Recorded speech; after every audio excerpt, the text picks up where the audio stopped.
আমি ফোন করেছিলাম, ছাড়েননি। ওই জন্য বললো আমি তো থাকতে পারবো না, কিছু করতেও পারবো না, ওই জন্য। আজকে 25শে বৈশাখ, রবি ঠাকুরের জন্মদিন। আমি গঙ্গা পুজো না করে শঙ্খ ঘোষের একটি কবিতায় রবি ঠাকুরকে শ্রদ্ধা জানাচ্ছি। মিথ্যে কথা শঙ্খ ঘোষ। লোকে আমায় ভালোই বলে, দিব্যি চলনসই। দোষের মধ্যে একটু নাকি মিথ্যে কথা কই।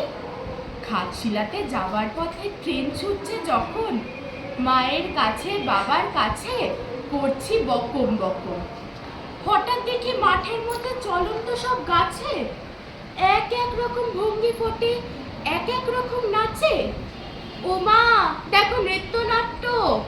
যেই বলেছি আমি, মা বকে দেয়, বড্ড তোমার বেড়েছে ফাজলামি।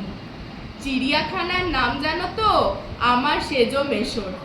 আদর করে দেখিয়ে দিলে পশুরাজের কেশর। কদিন পরে চুন খাসানো দেওয়াল জুড়ে কি ঠিক অবিকল সেই রকম মূর্তি যেন দেখি। ক্লাসের মধ্যে যেই বলেছি সুরঞ্জনার কাছে, জানিস আমার ঘরের মধ্যে সিংহ বাঁধা আছে। শুনতে পেয়ে দিদিমণি অমনি বলেন, শোনো, এসব কথা আবার যেন না শুনি কখনো। বদিনা তাই এসব কথা সামলে থাকি খুব। কিন্তু সেদিন হয়েছে কি, এমনি বেয়াকুব।